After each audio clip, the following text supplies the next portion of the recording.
2005년 6월 18일 강원도 인제 국립공원 폐쇄 탐방로에서 박성훈이 사라졌다.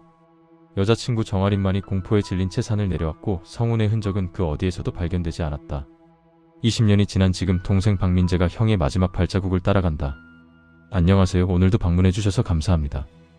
구독과 좋아요는 이야기를 만드는 데 큰 힘이 됩니다. 오늘의 이야기 바로 시작하겠습니다. 2005년 6월 18일 오전 9시 박성훈은 배낭을 메고 차에서 내렸다. 여자친구 정아린이 그 옆에 섰다. 인제 국립공원 입구는 주말 등산객들로 붐볐지만 성훈은 정규 등산로를 지나쳐 옆길로 향했다. 출입금지 표지판이 희미하게 서 있었다. 페인트는 벗겨져 있었고 쇠사슬은 녹슬어 느슨하게 늘어져 있었다.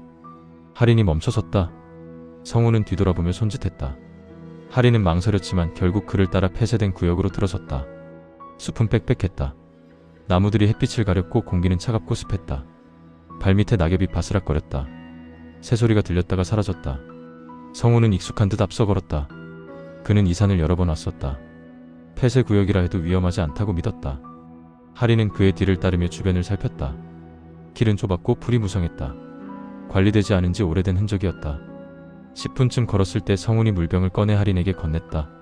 하린은 물을 마시며 뒤를 돌아봤다. 입구는 이미 보이지 않았다. 나무들만이 그들을 둘러싸고 있었다. 성훈은 다시 걷기 시작했다. 하린도 따라갔다. 하지만 가슴 한편이 무거웠다. 뭔가 잘못되고 있다는 예감이 스쳤지만 하린은 그것을 떨쳐냈다. 숲은 점점 깊어졌다.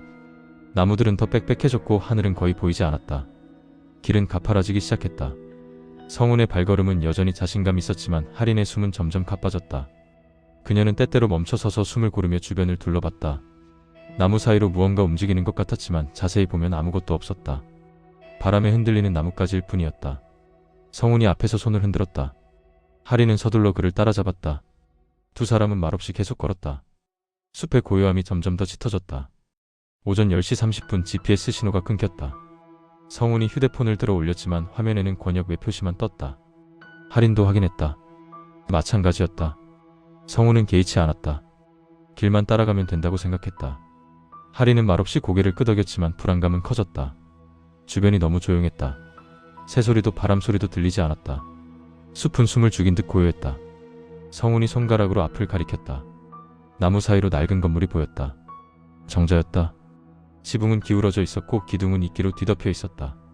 페인트는 벗겨졌고 나무는 썩어가고 있었다. 성훈이 다가가 정자를 살폈다. 하린은 천천히 따라갔다. 안에는 낡은 벤치가 하나 있었고 바닥에는 낙엽과 흙이 쌓여 있었다. 벽면에는 누군가 새긴 듯한 흔적이 있었지만 너무 오래되어 알아볼 수 없었다. 두 사람은 벤치에 앉았다. 성훈은 배낭에서 물병을 꺼냈다. 하린은 물을 마시며 주변을 둘러봤다. 정자 뒤편으로 희미한 길이 이어져 있었다. 풀이 무성했고 거의 사용되지 않은 듯 보였다. 그때 소리가 들렸다. 나무가 부러지는 듯한 날카로운 소리. 하린은 뒤를 돌아봤다. 아무것도 보이지 않았다. 성훈은 듣지 못한 듯 물을 마시고 있었다. 하린은 입술을 깨물었다. 바람은 불지 않았다. 하지만 분명히 소리가 들렸다. 그녀는 성훈에게 말하려다 멈췄다. 그가 신경 쓰지 않을 것 같았다. 성훈이 일어섰다. 하린도 따라 일어났다. 두 사람은 정자를 벗어나 다시 길을 걸었다. 하린은 뒤를 돌아봤다. 정자는 나무 사이로 사라지고 있었다. 그리고 그 뒤편 정자 그늘 속에서 무언가가 움직였다. 하린은 멈춰섰다. 심장이 빠르게 뛰었다. 다시 봤을 때 아무것도 없었다. 그저 어둠뿐이었다. 성훈이 앞에서 그녀를 불렀다. 하린은 서둘러 그를 따라갔다. 하지만 등 뒤에서 시선이 느껴졌다. 누군가 혹은 무언가가 그들을 지켜보고 있었다. 오전 11시 능선이 나타났다. 경사는 가팔랐고 바위들이 길을 막고 있었다. 성훈은 앞서 올라갔고 하린은 뒤에서 천천히 따라갔다. 숨이 가빠졌다. 다리가 무거웠다. 하린이 멈춰섰다. 성훈은 몇 걸음 더 가다가 돌아섰다. 하린은 나무에 기대어 숨을 고르려 했다. 그때 또 소리가 들렸다. 이번에는 명확했다. 발소리였다. 누군가 걷고 있는 소리. 하린은 뒤를 돌아봤다. 아무도 없었다. 하지만 분명히 들렸다. 규칙적인 발걸음 소리가 그들을 따라오고 있었다. 성훈도 이번에는 멈춰섰다. 그는 주변을 둘러봤지만 역시 아무것도 보지 못했다. 하린은 성훈에게 다가갔다. 두 사람은 말없이 서 있었다. 숲은 여전히 고요했다. 발소리는 멈췄다. 성훈이 먼저 움직였다. 하린도 따라갔다. 5분쯤 지났을 때 성훈이 다시 멈춰섰다. 땅을 가리켰다. 흙 위에 발자국이 있었다. 하지만 그들의 것이 아니었다. 크기도 달랐고 방향도 이상했다. 발자국은 그들이 걸어온 방향에서 시작해 옆 숲속으로 사라졌다. 마치 누군가 그들을 따라오다가 숲으로 숨은 것처럼. 성훈의 표정이 굳었다. 그는 더 이상 여유롭지 않았다. 하리는 그의 팔을 잡았다. 두 사람은 말없이 바라봤다. 발자국은 선명했다. 최근에 찍힌 것이 분명했다. 성훈이 입을 열었다. 내려가자고. 하리는 고개를 끄덕였다. 두 사람은 방향을 돌려 내려가기 시작했다. 하지만 몇 걸음 가지 않아 하린이 다시 멈춰섰다. 앞쪽에서 소리가 들렸다. 이번에는 성훈도 들었다. 나뭇가지가 부러지는 소리. 무언가 다가오고 있었다. 두 사람은 서로를 바라봤다. 그리고 옆길로 방향을 틀었다. 계곡 쪽으로 내려가기로 했다. 물소리가 들리기 시작했다. 오전 11시 40분 계류가 가까워졌다. 물소리가 점점 커졌다. 성훈과 하리는 계곡을 따라 내려갔다. 바위가 미끄러웠고 이끼가 발밑을 위태롭게 했다. 성훈이 하린의 손을 잡았다. 하리는 조심스럽게 발을 옮겼다. 성훈이 앞을 가리켰다. 계곡이 두 갈래로 나뉘는 지점이었다. 한쪽은 물이 세차게 흘렀고 다른 쪽은 비교적 잔잔했다. 성훈이 하린을 바위 위에 앉혔다. 잠깐 기다리라고 했다. 저쪽 길을 확인하고 오겠다고. 하린은 망설였지만 성훈은 이미 걷기 시작했다. 그는 10m쯤 앞으로 가더니 큰 바위 뒤로 사라졌다. 하린은 바위에 앉아 그를 기다렸다. 물소리가 주변을 가득 채웠다. 1분이 지났다. 2분이 지났다. 성훈은 돌아오지 않았다. 하린은 불안해지기 시작했다. 그녀는 일어나 성훈이 사라진 방향으로 걸었다. 바위를 돌아 들어가니 길이 갈라져 있었다. 하지만 성훈은 보이지 않았다. 하린이 그를 불렀다. 대답이 없었다. 다시 불렀다. 여전히 대답이 없었다. 하린은 땅을 살폈다. 발자국이 있었다. 성훈의 신발 자국이었다. 하지만 몇 걸음 가더니 발자국이 흐트러져 있었다. 마치 끌려간 것처럼. 흙이 패여 있었고 나뭇가지가 부러져 있었다. 하린의 심장이 빠르게 뛰었다.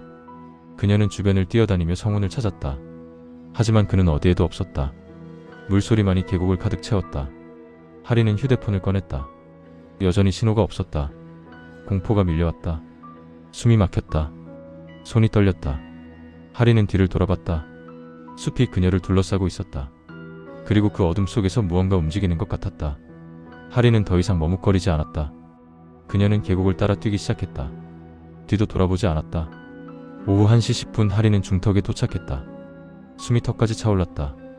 다리는 후들거렸고 온몸이 땀으로 젖어 있었다. 하지만 그녀는 멈추지 않았다. 휴대폰을 계속 확인하며 뛰었다. 신호가 잡히지 않았다.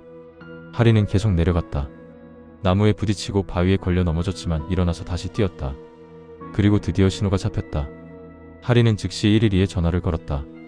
손이 떨려 번호를 누르기도 힘들었다. 연결음이 울렸다. 상담원의 목소리가 들렸다. 하린은 떨리는 목소리로 말했다. 남자친구가 사라졌다고. 산에서 갑자기 사라졌다고. 상담원이 진정하라고 했다. 천천히 말하라고. 하린은 숨을 고르며 다시 말했다. 인제국립공원이라고. 폐쇄된 탐방로라고. 계류 근처에서 사라졌다고. 상담원이 위치를 파악하겠다고 했다. 그대로 있으라고. 하린은 주저앉았다. 눈물이 쏟아졌다. 손은 떨렸고 온몸이 식었다. 주변을 둘러봤다. 여전히 숲이었다. 나무들이 그녀를 둘러싸고 있었다. 30분 후 구조대가 도착했다. 대원들이 하린에게 다가왔다. 어디서 실종됐냐고 물었다. 하린은 떨리는 손으로 방향을 가리켰다. 계류 쪽이라고. 바위 뒤에서 사라졌다고. 구조대원들은 즉시 산으로 올라갔다. 하린은 구급차에 실렸다. 담요가 몸에 덮였지만 떨림은 멈추지 않았다. 그녀는 계속 중얼거렸다. 성훈이라고. 찾아야 한다고. 구급대원이 괜찮다고 했다. 곧 찾을 거라고. 하지만 하린은 알고 있었다. 성훈은 돌아오지 않을 것이라는 것을. 그곳에는 무언가 있었다. 그들을 지켜보고 있던 무언가가. 구조작업은 3일간 계속되었다. 10명의 인원이 투입되었다. 산악구조대, 경찰, 소방대원들이 총동원되었다. 헬기가 상공을 맴돌았고 수색견이 투입되었으며 드론까지 동원되었다. 하지만 박성훈의 흔적은 발견되지 않았다. 발자국도 옷도 소지품도 없었다. 마치 그가 처음부터 존재하지 않았던 것처럼. 경찰은 정아린을 여러 차례 조사했다. 정확히 어디서 마지막으로 봤는지 물었다. 하린은 떨리는 목소리로 대답했다. 바위 뒤로 갔다고. 그 후로는 못 봤다고. 경찰은 다툼이 없었는지 물었다. 하린은 강하게 부인했다. 없었다고. 성훈과는 아무 문제도 없었다고. 하지만 경찰의 눈빛에는 의심이 남아 있었다. 수색은 계속되었다. 계곡을 따라 하류까지 뒤졌다. 바위 틈새 동굴 낭떠러지 아래까지 살폈다. 아무것도 발견되지 않았다. 성우는 완전히 사라졌다. 6월 21일 수색 범위가 확대되었다. 주변 산까지 뒤지기 시작했다. 하지만 결과는 마찬가지였다. 6월 25일 수색은 중단되었다. 경찰이 가족에게 통보했다. 더 이상 수색할 구역이 없다고. 박성훈의 어머니는 무너졌다. 아버지는 말없이 산을 바라봤다. 18살 동생 민재는 형이 돌아올 거라고 믿었다. 하지만 날이 갈수록 희망은 희미해졌다. 정아리는 경찰 조사를 받은 후 사람들 앞에서 사라졌다. 그녀를 본 사람은 아무도 없었다. 소문만이 남았다. 그녀가 뭔가 숨기고 있다는. 그날 산에서 무슨 일이 있었다는. 하지만 진실은 밝혀지지 않았다. 사건은 미제로 남았다. 박성훈은 공식적으로 실종자가 되었다. 파일은 서랍 속으로 들어갔고 시간이 흘렀다. 2025년 11월 박민재는 38살이 되어 있었다. 그는 다큐멘터리 제작사와 함께 사건 현장을 찾았다. 20년 만의 재방문이었다. 인제국립공원은 여전히 그대로였다. 폐쇄된 탐방로 입구의 표지판은 더 낡아 있었고 쇠사슬은 완전히 끊어져 있었다. 민재는 카메라 앞에 섰다. 그는 차분한 목소리로 말했다. 형이 사라진 지 20년이 지났다고. 하지만 의문은 여전히 남아있다고. 촬영팀과 함께 산에 올랐다. 길은 예전보다 더 황폐해져 있었다. 풀이 무성했고 나무들이 길을 가렸다. 민재는 당시 경찰 보고서를 손에 들고 있었다. 정자가 있던 위치를 찾아갔다. 20년이 지났지만 정자는 여전히 서 있었다. 더 기울어져 있었고 기둥 일부는 무너져 있었다. 민재는 정자 안으로 들어갔다. 벤치는 썩어 무너져 있었다. 바닥에는 낙엽이 쌓여 있었다. 민재는 정자 뒤편을 살폈다. 보고서에는 없던 흔적이 있었다. 땅이 움푹 파여 있었다. 오래된 것 같았지만 자연적인 훼손은 아니었다. 민재는 카메라에 이를 기록했다. 촬영팀은 계곡으로 향했다. 성훈이 마지막으로 목격된 장소였다. 20년 전 그 바위는 여전히 그 자리에 있었다. 민재는 바위 뒤로 돌아갔다. 발자국 흔적은 당연히 사라져 있었다. 하지만 주변을 살피던 중 민재는 무언가를 발견했다. 바위 틈새에 낡은 천 조각이 끼어 있었다. 색이 발에 있었지만 옷감이 분명했다. 민재는 이를 조심스럽게 꺼냈다. 경찰에 제출하기 위해 증거봉투에 넣었다. 민재는 산을 내려오며 촬영을 마쳤다. 발견한 천 조각은 경찰에 제출되었다. DNA 검사 결과를 기다렸지만 20년이 지나 오염이 심해 판별이 불가능했다. 민재는 정아린을 찾으려 했다. 하지만 그녀는 20년 전 이후 완전히 자취를 감췄다. 주소도 연락처도 남아있지 않았다. 마치 성훈처럼 그녀도 사라진 것이나 다름없었다. 다큐멘터리는 제작되었다. 방송되었고 사람들의 관심을 끌었다. 여러 제보가 들어왔다. 누군가 성훈을 봤다는 제보, 산에서 이상한 소리를 들었다는 제보, 정자 근처에서 이상한 것을 목격했다는 제보. 하지만 모두 확인되지 않았다. 경찰은 사건을 재조사했다. 하지만 새로운 단서는 나오지 않았다. 20년이 지난 지금 증거는 이미 사라졌고 목격자도 없었다. 사건은 다시 미제로 남았다. 민재는 방송이 끝난 후에도 혼자 산을 찾았다. 형이 마지막으로 걸었던 그 길을 다시 걸었다. 정자에 앉아 주변을 바라봤다. 바람이 불었다. 나뭇잎이 흔들렸다. 그리고 저 멀리서 희미하게 소리가 들렸다. 발소리 같기도 하고 나뭇가지가 부러지는 소리 같기도 했다. 민재는 그쪽을 바라봤다. 하지만 아무것도 보이지 않았다. 그는 천천히 일어섰다. 산을 내려갔다. 20년이 지나도 박성훈이 왜 사라졌는지, 어디로 간 것인지, 무슨 일이 있었는지 아무도 알 수 없었다. 산과 정자는 여전히 그 자리에 있었다. 의문과 공포를 품은 채 침묵 속에 남아 있었다. 그리고 그 침묵은 영원히 깨지지 않을 것 같았다. 오늘 이야기는 여기까지입니다. 오늘도 좋은 하루 되세요. 감사합니다.